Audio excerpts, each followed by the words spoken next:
I am Erin Patton, metaphysical master in a millennial age, and it is my life's purpose to guide you and organizations along an enlightened path. So I invite you to sit comfortably and tune in as I welcome you to the Meta Business Millennial, where we get the real conversations you won't get in the boardroom so that we understand this is exactly the path we need to be on in order to grow, evolve, and thrive.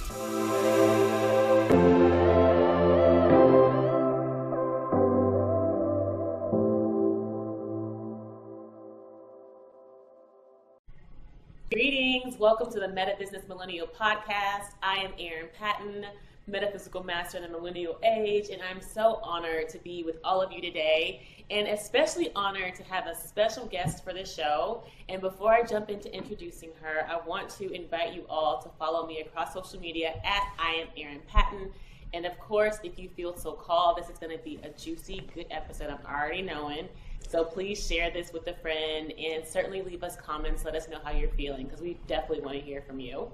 So without further ado, I want to introduce a very new friend, a very dear friend and new friend, Ms. Beverly Biehl, who is an intuitive interior specialist, in a way, like an expert at this. And I am just really interested in kind of digging into her life for you guys. So welcome to my show.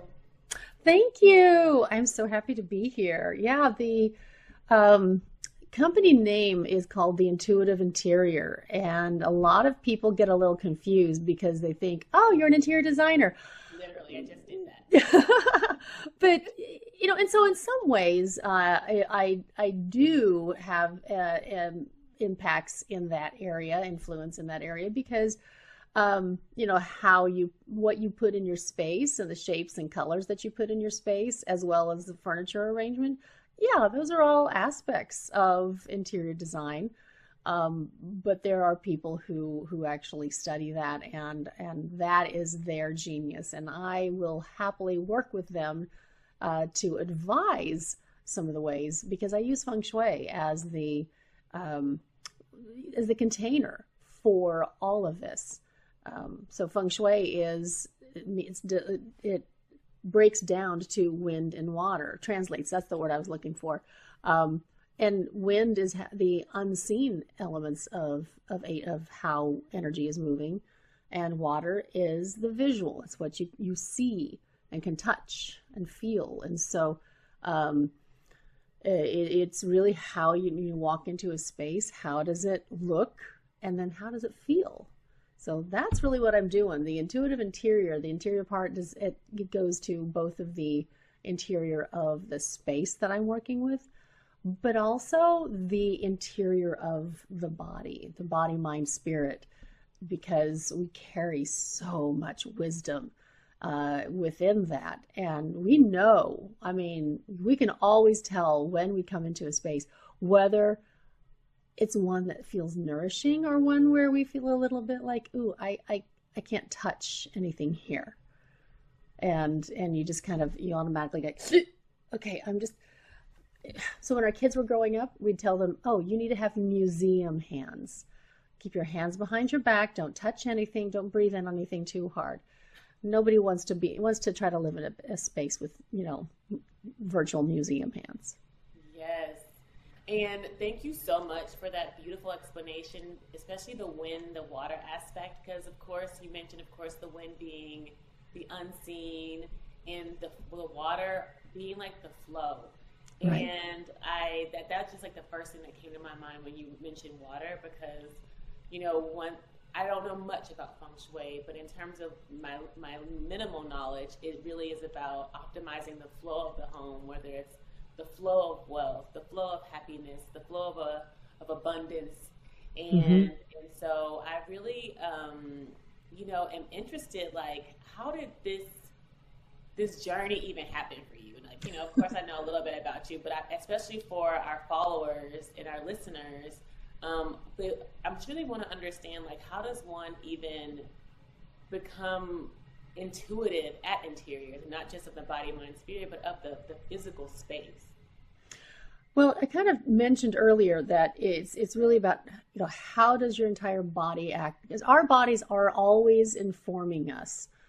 We all have energy fields around us that kind of act almost as, well, like cat whiskers.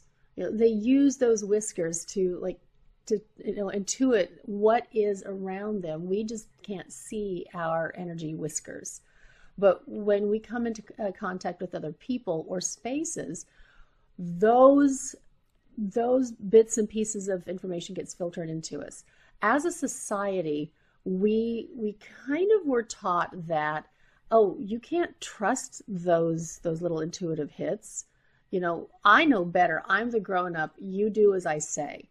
And yeah, I see your nose wrinkling. It's like, yeah, I know that, because it's a kind of a stinky feeling when you're told that no, what you're feeling about this person or this situation is wrong. And then, down the road in therapy, you realize, oh yeah, I was completely right. But how did I get started in all of this? Very strange way. So here's the funny thing. I actually was talking with a former high school classmate. And when I told them what I was doing these days, they're like, oh yeah, you were always kind of into that stuff. And I'm like, what? I grew up in the middle of Kansas. There were only 15 people in my high school graduating class. What? Okay. Yeah. Yeah. I mean, I'm the youngest of 8 kids from a very Catholic family. I grew up on a horse farm, or a pig farm. We had horses. The horses were truly my sanity break. Although I really like the pigs too. The baby pigs are just so cute. But it was really when I got to college and I was around a lot more people and I didn't have nature to help ground me, that I started getting a lot of physical issues. I started having a lot of stomach aches. Later, the doctors, they was like, well, I don't know what's going on. Maybe it's IBS, irritable bowel syndrome. Mm-hmm. Yeah, and that was just where I was holding all of the energy and the stress from other people. And because I was the youngest, and my mom was not particularly thrilled to have one more baby round to go through after 7 previous. So 3.5 years before me, I have twin brothers, and then 18 months before them, I have a sister. And so she's like, I'm exhausted. Why am I having more? So here I am, feeling like I didn't even deserve to be here. I felt like I had been a burden from, in the womb. I felt like a burden.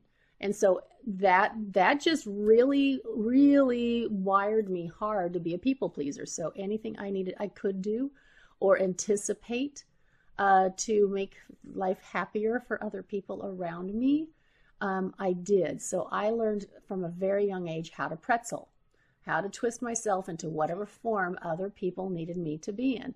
Now, that made me a very good salesperson, because I knew how to build that rapport very easily. But it wasn't very good for my own physical health. And so by the time I got to age 36, this was 2002, I found a couple of lumps in my left breast. I thought once my daughter, who had just turned 5, I thought that she was going to be my ticket to go back to the workforce and not be a stay-at-home mom, literally just squeezing myself into the crevices, the little tiny holes left in the day for anything of myself. Instead of going to work, I got to go to the oncology ward and start chemo and I did 8 rounds of chemo, 2 rounds of surgery for clean margins, and 33 radiation treatments. I know.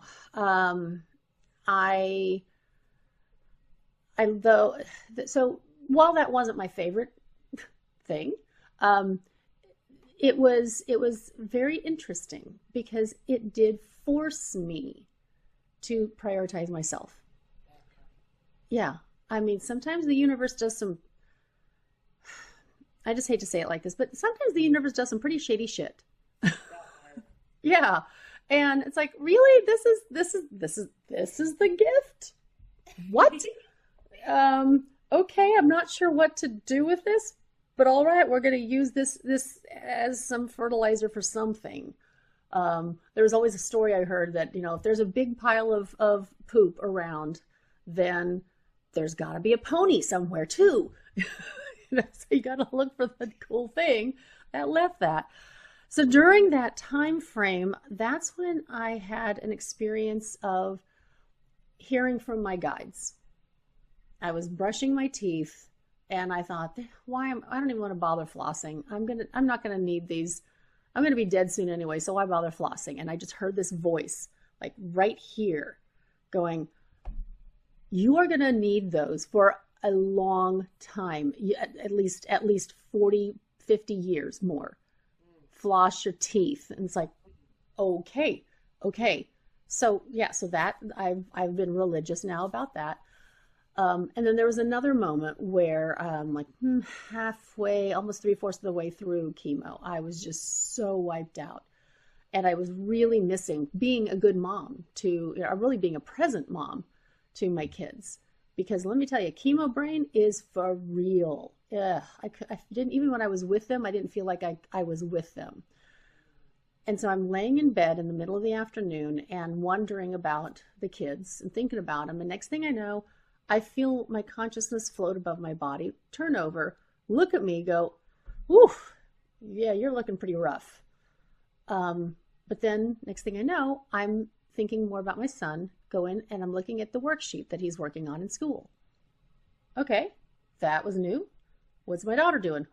Pop over to her classroom. Again, I'm never leaving the bed, but I just see that she's playing. And then I think about my husband and look at him, go over and he's there just, typing away on his spreadsheet. But I didn't really think anything of it. I thought, okay, well, this must be just a really vivid dream, until my son brought the worksheet home that afternoon. And it was like, oh, okay, that happened. And that's when I started trusting my intuitive hits more. When one of my neighbors gave me a book at my end of cancer party on Feng Shui, I just started dabbling with a few little things here and there, and all of these coincidences started happening. My kids stopped arguing for almost 2 weeks, and that was miraculous. My husband got a couple of different job opportunities that would have made him more money, because let's face it, even with good insurance, cancer treatments are very expensive, especially because I was then moving into a lot of the alternative healing methods. I needed to heal from the cure. And so I decided if all of these things are happening from me picking and choosing a few things in a book that I really don't understand, what would happen if I actually knew what I was doing? If I really was well versed in it? And so I just started going to different classes. I think now, the last time I counted up, so that was back in 2004 when I went to my very first class. And since then I've attended, I've studied with 9 different teachers, because I do think it's important to get other perspectives. With Feng Shui, for people who may not be familiar with it, you take a space and you divide it into 9 equal sections. Each of these sections corresponds with a different aspect of life. And there are I would say there are multiple schools, but the 2 primary ones that people learn and practice is a Western version of Feng Shui, where that grid, that map, it's consistent no matter what direction your house faces. And then there is the classical Feng Shui, which does make the grid, it does require you to see what direction your house is facing. Everybody has access to a compass. If they have a smartphone, there's an app on there that, a compass app. And so you can walk out your front door and do a reading on that. On my website, I actually have a little link at the top that says, free Bagua map. Yeah, it signs you up for my newsletter, but I send fun stuff a couple times a month. But you can get your own custom map, and start looking at your space from a different perspective, because you too can have some neat coincidences start happening. But I started learning from the Western school of Feng Shui because, again, remember, I'm talking chemo brain. Brain could not, I mean, it barely held on to the information with the Western school, and it was very simplified. It was when we were getting ready to, when I realized that many of my clients were having very different experiences after my consultations, and then I actually experimented on myself. At the time, we were living in a south-facing home. Well, the south is a fire element. It is about fame. It's about reputation. It's about vision. It's about opportunities. And it's about communication. And when our door, which had been just a regular wooden door, wood-colored door, it finally got so weathered, I thought, okay, I'm looking at this map from the Western school that says, oh, it's supposed to be either black or a dark blue. So I painted this house with a dark blue door because I thought, oh, that's pretty. I really don't like black, whatever. You know what happens when you put water in fire? It either puts it out or it creates steam, and so nothing really sticks. It creates a lot of hot, steamy vapor. Nothing really can move forward. And so for the 2 years that I had my front door blue, I think it was 2 years, honestly, I think all hell broke loose in our house. My husband was having all kinds of issues at work. Our daughter was really struggling just because there was a lot of other stress going on in life. Our son was starting on a path of addiction, and it seemed like, I'm trying to get more feng shui work going, but I was having to do all these other part-time jobs just to kind of keep things going. And actually, I think it was also during that time that my son ended up getting a couple of really, really serious concussions. So there were lots of other health things happening too. And one of my best friends that I ever met in one of my in my courses, I was calling her. It's like, okay, I did all these things right according to what our teacher at the time told us, and all these things are happening. And she on the phone was saying, okay, I haven't seen your house, but I'm picking up that your house wants a red door. And I thought, why would you say that? That's absolutely the opposite of what we were taught. And she's like, I know. I can only tell you what your house is telling me. It's like, okay, well, I have nothing else to lose, so let's just try it. Aaron, I painted the dang door red. My son went to rehab. My daughter's health stuff cleared up, and my husband got the job opportunity and raise to move us here to Austin. And I started picking up clients left and right. It was like, what? So as soon as I was able to, I started retraining in the classical school, and that was in 2016.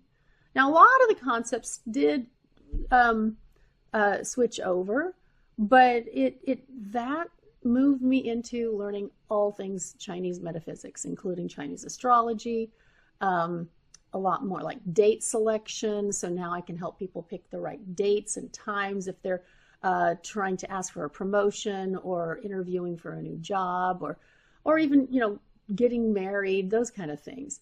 But yeah, it was like, oh, okay, this is a thing. So yeah, there we go. I know your head's going, boom, all this from a front door. I am, first of all, so just amazed by your story. It is fucking fantastic. Because and I pay attention, so I'm gonna start from the beginning because you mentioned that you were a pretzel. And I love that analogy because I always talk about this. This was a huge part of my teaching, especially in the beginning of my work around the people pleasing, around the fitting into other people's molds and twisting and orienting. I love the pretzel, visual even to make someone else happy.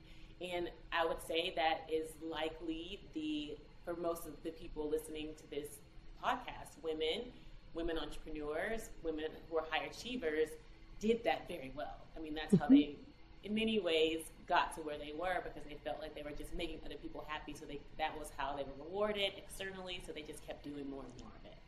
Yet then it gets to a point where shady shit happens.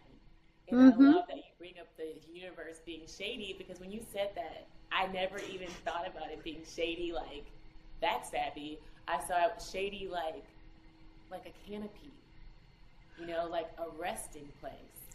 And, as and only, someone like us can kind of take it that way. Like you say, so the same thing, you saw the blessing in your cancer. Like, what the fuck? Like, the shade, there's like this shade in, there's like a time when universe and God are just like, stop. Yeah. And it usually comes in the form of trauma or tragedy because of the speed and immensity and force for which we had been living up until that point. So we had created all this momentum in the wrong direction. So of course we're going to crash. Cosmic redirect. That part.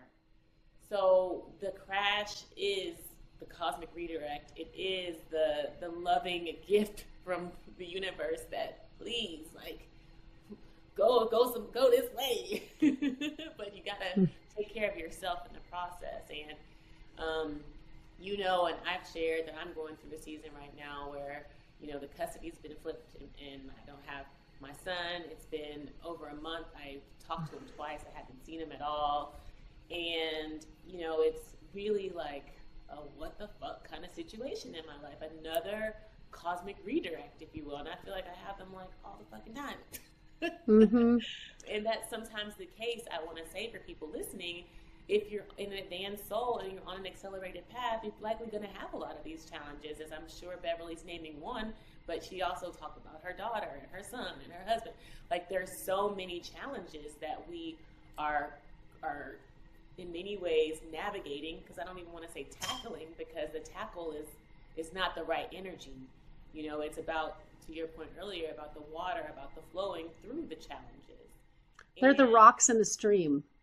Excuse me? They're the rocks in the stream. The rocks in the stream. Yeah. And I love that. Love that. And so, for us to be able to learn from these lessons and then for it to guide us into something as beautiful for you as the intuitive interior, and for me and my meta business work, it is literally, like you said, the rocks that are shaping the direction of our flow.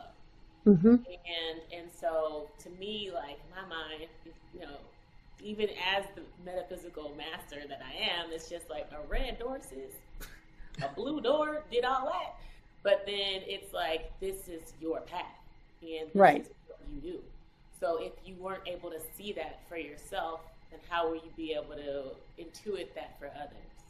And so I am just, like you said, blown away by the experience that you just shared, because these are things that are so out of my scope of experience that it's like, wow, this stuff is really real and real in the way in which our home, which makes sense, our structure, our security, where we sleep at night, if that is not in flow, and then we are going to likely experience problems in our life. And so all of that kind of like to just say, like, I really would love for you to start talking about the classical training and sort of the technical aspects of it, because you mentioned sort of these like 9 houses and things like that. And I'm so new to Feng Shui, like, I'm just honestly curious. And then I'm sure there are other people out there too that really want to understand like the differences between the two practices, the Western versus Eastern, and then as you move more into this classical,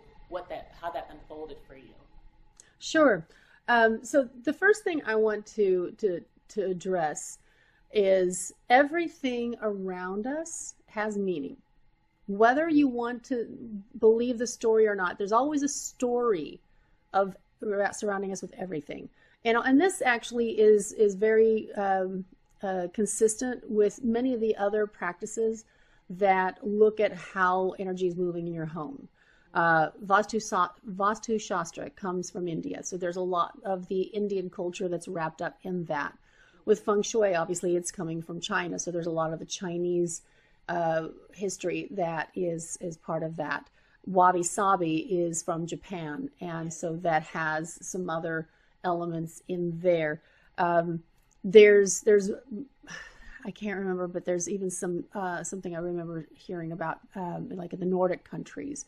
So, so one of the things that is important to remember is that in China, the South is, so one thing that is consistent with both Vastu Shastra and Feng Shui is East is one of the optimal directions because it's the direction of the rising sun. In India, North is preferred over South because of the direction of the country, the location. So that North, the South part of India is blazing hot. So, but in China, the North is really cold. So you don't want to have, so North is not as prized. Does that hold true in some place here, like here in Austin? No, it doesn't matter. It just means that each of those sectors corresponds with a different aspect of life. So let's go ahead and go through the Bhagwan map. North, that is a water element. It deals with career and life path, about getting introspection and going inside and deciding, well, what direction do I want to go in? Who am I? What's important to me? How do I make this work? This Northeast is the skills and knowledge sector. Northeast it shows up on the Bhagwan maps as blue because when you go to the guru on the mountaintop, you see the blue sky. And so that's kind of the connection that they have there. It's an earth element though, because you don't get, unless you are grounded like on the mountain with solid earth underneath of you, you won't be able to take the skills and the intellect that you have to make money, to create beauty, to create whatever it is that you need to create. So it's the grounding of that. That's where you learn best. The East is a yin wood element. It is like grass. It's vines. It's but it's a family and ancestors. It's about your legacy. What is it that stuff that you came from? What are your generational strengths, and also what are your generational traumas? Because let's face it, a lot of us, what looks like culture sometimes is really just all a bunch of trauma responses all tucked together. Yeah. Now the Southeast is the wealth and abundance sector. A lot of people get a little bit hyper focused on that because, I'm going to make money. I'm going to make money. This is a yang wood element. It's like the tree, the growth of the tree. It's the steady trunk with the long, deep roots. You know what takes a long time to grow? A tree. So that sector is about long-term wealth and abundance. It's about your investments. It is about where are you spending your time, which is the most precious investment that we can make.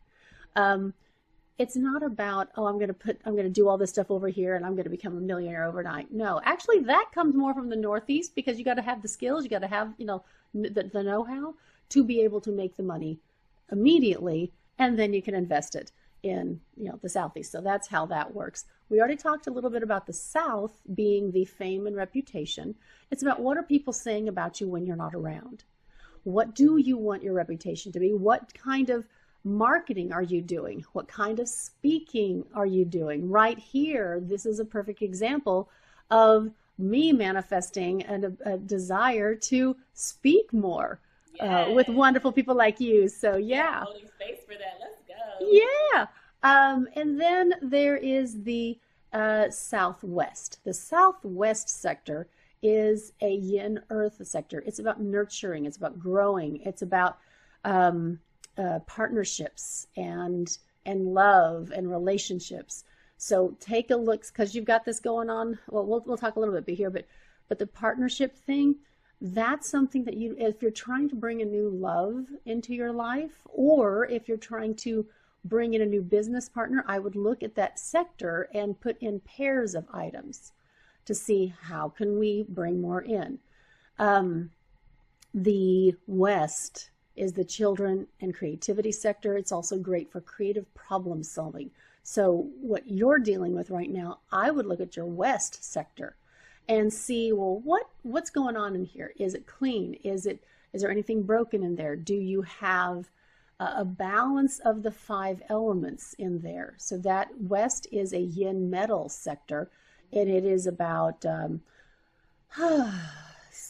it can be like sharp things. It can be craft items. It can be, because it is like crystals, like clear quartz crystals, they can refract the light into all the colors of the rainbow. So you can have rainbow items over there. You can be playful. The West is a great place to be messy, because its creation requires chaos. Yeah. So anytime someone's going through a chaotic period, I just try to remind them that, think of it as, how you're baking a cake. The kitchen's going to be a little bit messy. It's okay, but you're going to have a cake in the end. Yeah. The Northwest is another great one to focus on, because it's the helpful people and travel sector. That's a yang metal item. That's more of the raw materials. It's about how do we take the structure and create like a box. Boundaries are really good, but it's also the mentors in your life. It's about looking outside of your existing little realm into other areas. How are other people doing things? What kind of ideas and input and inspiration can I get from outside my area? And in the very center is health. That center part is also an earth element, and it is it's really what holds it all together, because it doesn't matter if your health, whether it's physical, financial, mental, spiritual, etheric, whatever, all of that, if that is not working right, none of those other spokes really matter.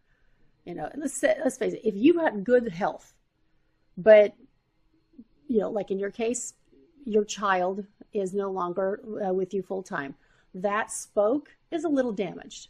Yeah. You can still lump along. Exactly. Right. But if even if you had if everything was still the way it had been before, but you were really sick, the whole thing it's like, nope, car's not moving. We are not going anywhere. Right. So the thing too, though, that I want to share with all of your listeners and viewers is we just started last year in a 20-year cycle. This, they call it's essentially, it lines up with Saturn. It's very close to that, but it is in Feng Shui terms, it is a period 9 cycle.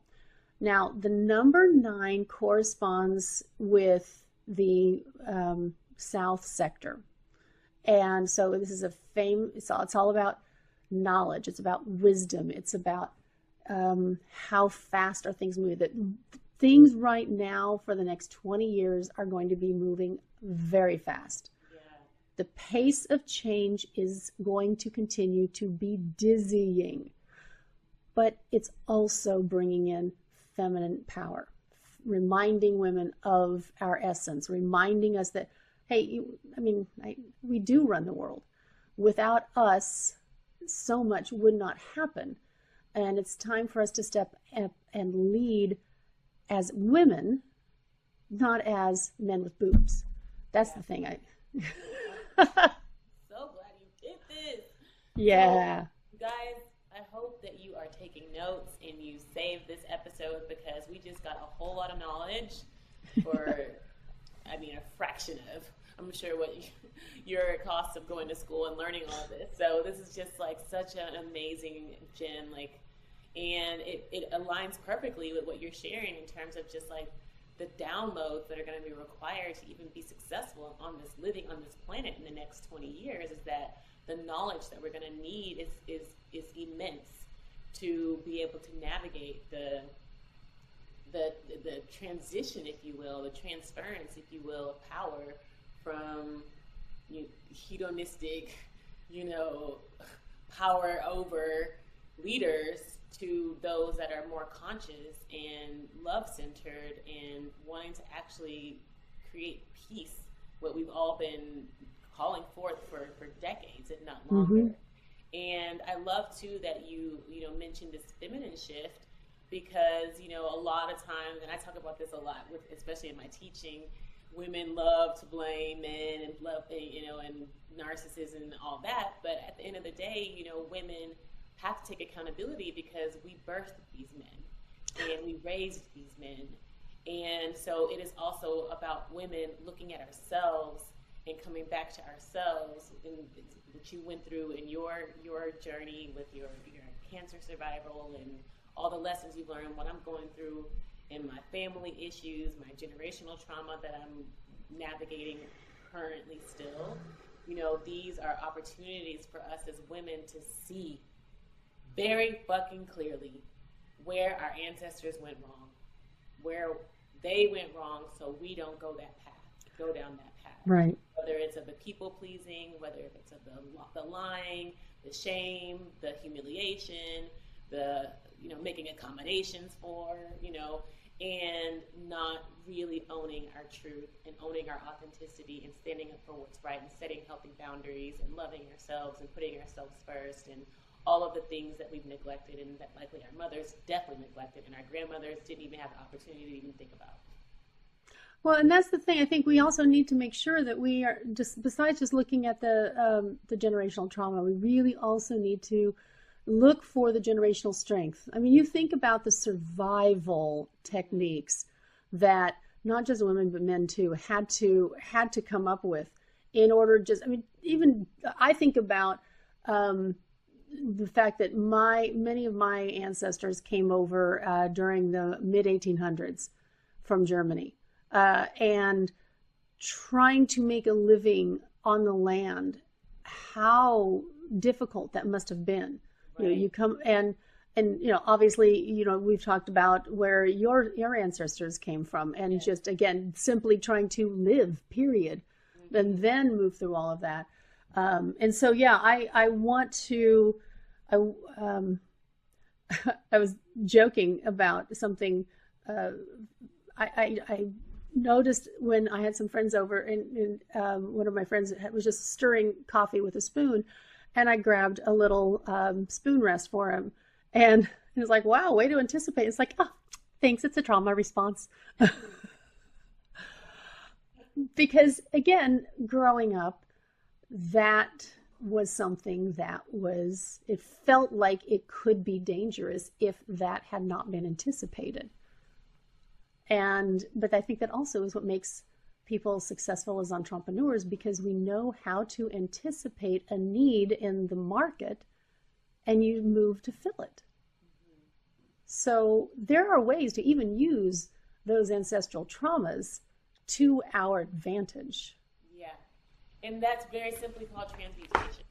Yeah. And really taking things that, the alchemy, however you want to name it, turning the base metal to gold, taking that which literally could kill us, like get us smacked in the face, whatever, mm-hmm. and then actually this is an opportunity to serve someone, and so I really love that you brought that up, the generational trauma and the generational strength, because obviously there's a balance of both. There's a yin and the yang.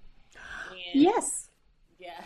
And there's a little bit of each in both of them. That's why there's the white or the dot in the middle of that. There's always some yin in even the most yang environment, and vice versa.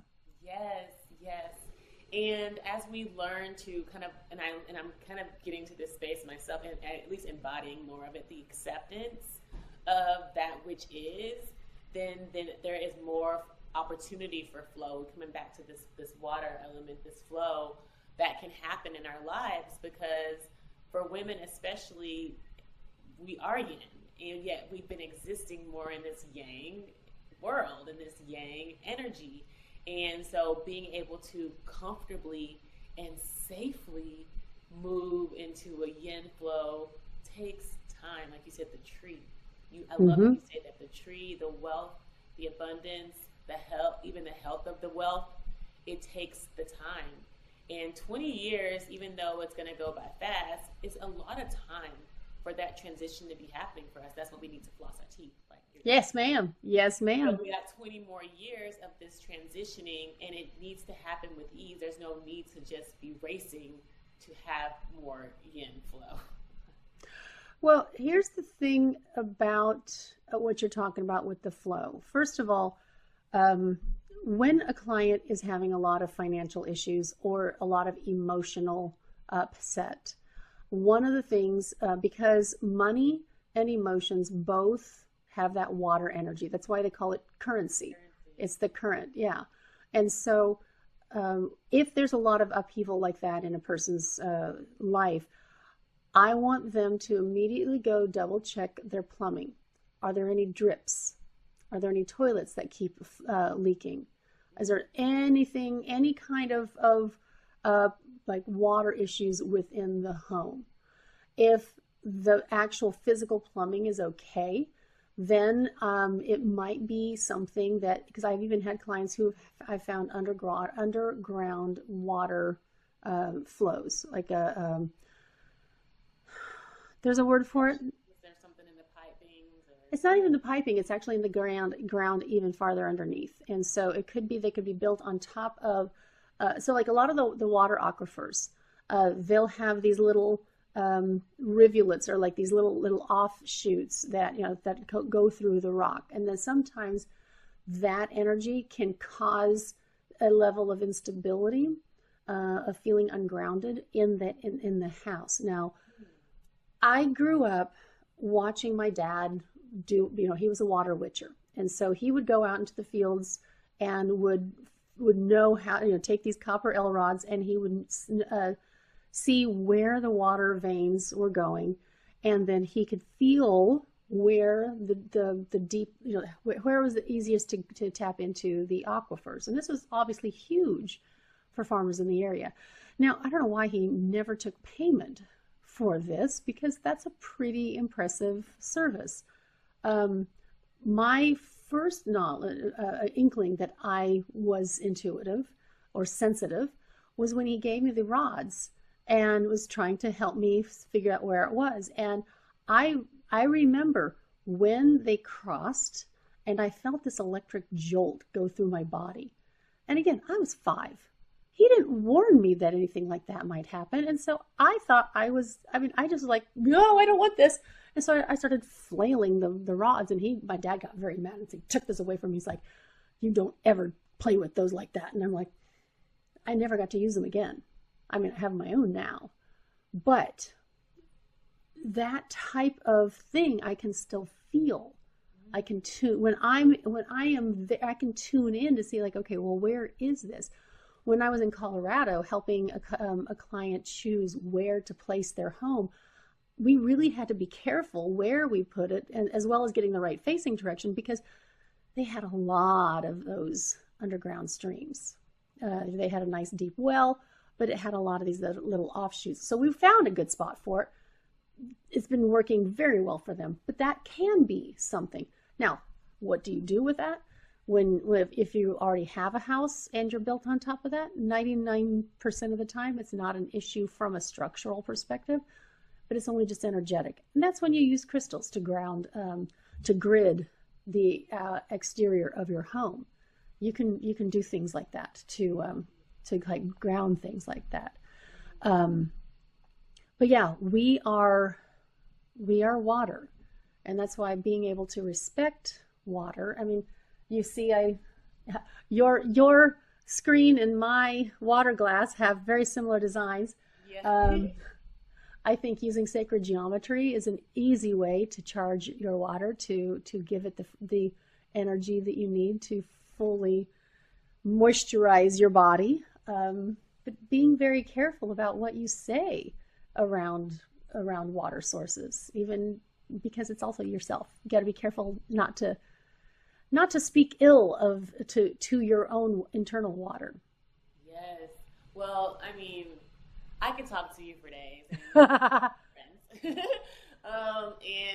I certainly have just been so just intrigued by in like hanging on every word you've been saying, because it's really just been such an enlightening conversation with you about space, about the structures in our lives, about water, about all of these elements that really inform who we are and how we move.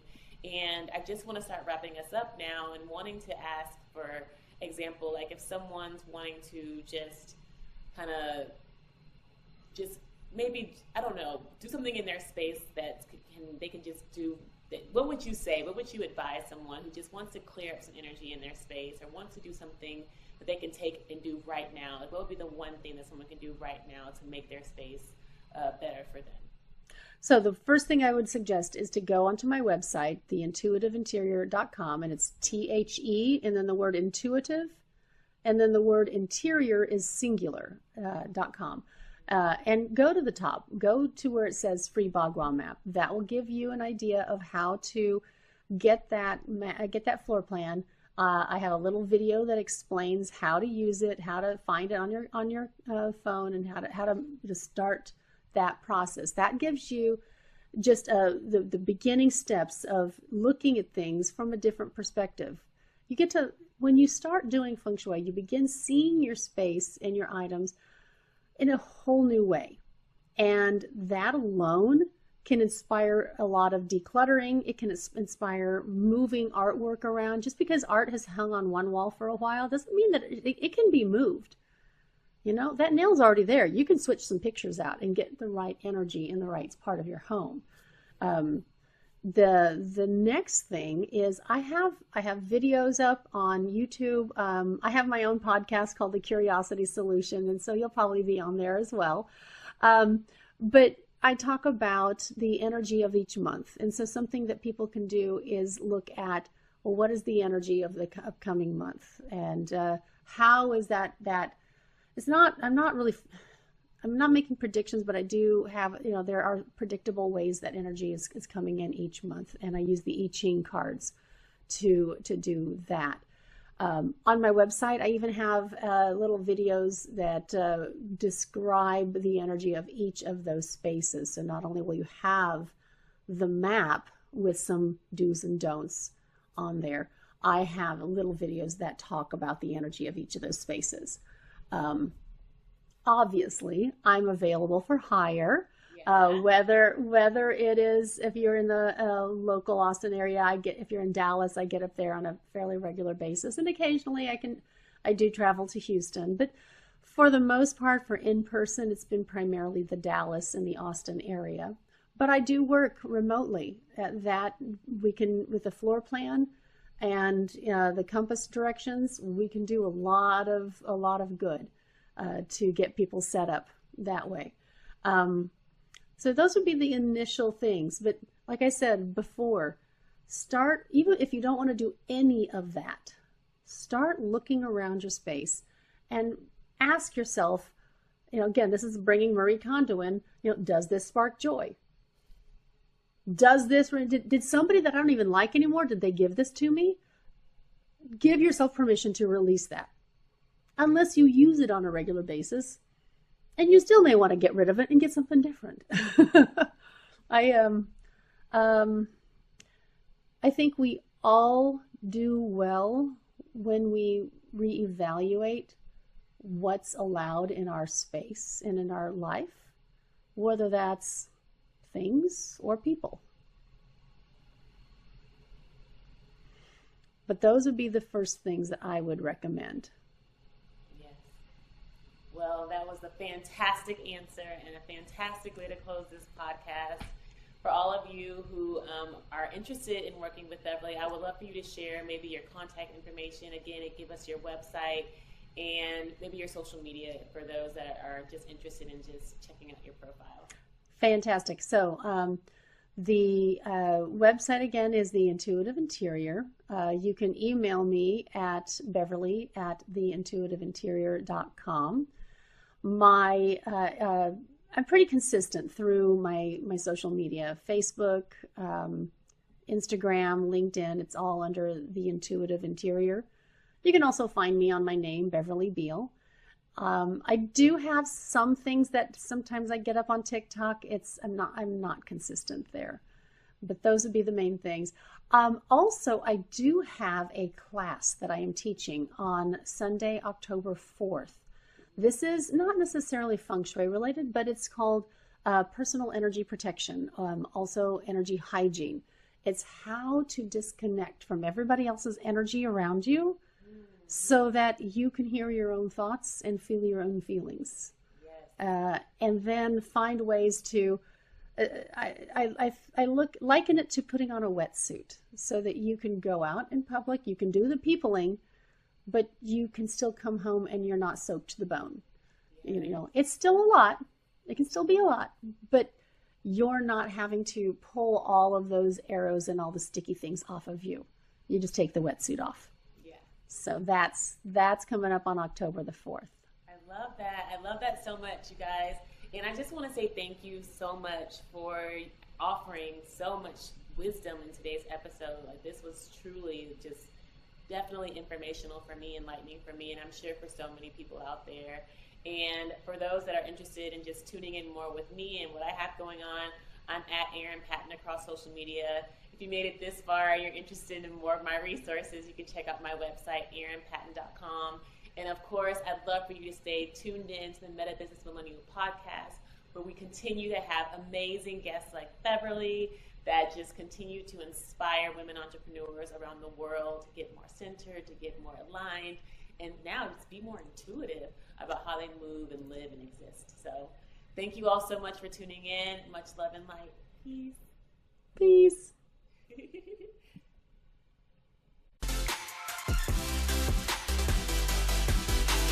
Did you really love this episode of the Meta Business Millennial podcast? Well, I am honored, and I appreciate you subscribing, leaving a review, and sharing it with your friends, because your feedback allows us to co-create more enlightened conversations. And if you're interested in growing your soul now, head over to my website, erinpatton.com, to find all the show notes, links, and free resources to get your energy activated today. In the meantime, stay bright, my friends. Much love and light. Peace.